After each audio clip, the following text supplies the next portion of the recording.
Hi dears, U എയിൽ ഇപ്പോൾ നല്ല ക്ലൈമറ്റ് ആയതുകൊണ്ട് തന്നെ എല്ലാവരും പുറത്തേക്ക് പോകാൻ ഇഷ്ടപ്പെടുന്ന ഒരു ടൈം കൂടിയാണ്. അതൊരു ലോങ് വീക്കെൻഡ് കൂടിയാണെങ്കിൽ പിന്നെ ക്യാമ്പിങ് തന്നെയായിരിക്കും എല്ലാവരും പ്രിഫർ ചെയ്യുന്നത്. അങ്ങനെ നാഷണൽ ഡേൻ്റെ ഹോളിഡേയ്സിന് ഞങ്ങൾ 5 ഫ്രണ്ട്സും ഫാമിലിയായിട്ട് ലവ് ലേക്കിലേക്ക് ക്യാമ്പിങ്ങിന് പോയതിൻ്റെ വീഡിയോ കേട്ടോ ഞാൻ കാണിക്കുന്നത്.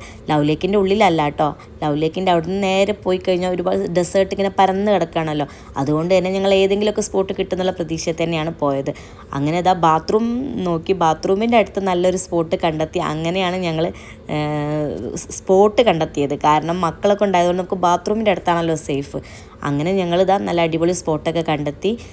പിന്നെ ഡെസേർട്ട് ആയതുകൊണ്ട് തന്നെ മക്കൾക്ക് മണ്ണിൽ കളിക്കാനുള്ള അവസരം അവർ മാക്സിമം മുതലാക്കി. പിന്നെ ഇയർലി വൺസല്ലേ നമ്മൾ ഇതുപോലെ ടെൻ്റൊക്കെ അടിക്കുകയുള്ളൂ. അതുകൊണ്ട് തന്നെ അവർക്ക് ടെൻറ്റിൽ കിടക്കാനും ഇതുപോലെ ക്യാമ്പിങ്ങൊക്കെ ഭയങ്കരമായിട്ട് ഇഷ്ടപ്പെടുന്നവരായിരിക്കുമല്ലോ, അതിൻ്റെ ഒരു ആവേശം അവർക്ക് ഉണ്ടായിരുന്നു. അപ്പോൾ ഞങ്ങളിതാ ബാർബിക്യൂനുള്ള ഐറ്റംസൊക്കെ റെഡിയാക്കി സെറ്റ് ചെയ്ത് ഫിഷും ചിക്കനും സാലഡ്സും ഹമ്മൂസും തൂമും എല്ലാം സെറ്റ് ചെയ്ത് മക്കൾ ഫുഡൊക്കെ കഴിച്ച് അവരൊരു 12 മണിയായപ്പോഴേക്കും കിടന്നുറങ്ങി കേട്ടോ. പിന്നെ ഞാൻ പറയാതെ വയ്യ, നമ്മൾ യു എയിലാണെന്ന് അറിഞ്ഞത് അവിടെ എത്തിയപ്പോഴാണ്. കാരണം നല്ല തണുപ്പായിരുന്നു, 14 ഡിഗ്രി ആയിരുന്നു. ഒരു 10 മണിയൊക്കെ ആയപ്പോഴേക്കും ടെമ്പറേച്ചർ നമുക്ക് പല്ലൊക്കെ കൂട്ടിയിടിക്കാൻ തുടങ്ങി. അത്രയ്ക്ക് നല്ല തണുപ്പായിരുന്നു കേട്ടോ. ഇതുപോലെ ചില്ല് ചെയ്യാൻ നല്ല കുറച്ച് ഫ്രണ്ട്സും അതുപോലെ തന്നെ സെയിം വൈബുള്ള ഒരു ടീമും ഉണ്ടെങ്കിൽ നമുക്ക് യു എ ലൈഫ് അടിച്ചു പൊളിക്കാം കേട്ടോ. അപ്പോൾ ഇതാ ഞങ്ങൾ കിടന്നപ്പോഴേക്കും 3:30 മണിയായിരുന്നു. പിന്നെ രാവിലെ നേരത്തെ എണീക്കാമെന്ന് പറഞ്ഞതൊന്നും നമുക്ക് നടന്നില്ല. പിന്നെ നല്ല മഞ്ഞുണ്ടായതുകൊണ്ട് തന്നെ നമ്മുടെ ടെൻറ്റൊക്കെ നനഞ്ഞിരുന്നു കേട്ടോ. ഈ ചെയറൊക്കെ ഫുൾ നനഞ്ഞ് കിടക്കുകയായിരുന്നു. പിന്നെ സൺറൈസ് ഇപ്പോൾ കുറച്ച് ലേറ്റ് ആയതുകൊണ്ട് തന്നെ ഇതുപോലൊരു സൺറൈസ് ഞങ്ങൾക്ക് കാണാൻ പറ്റി കേട്ടോ.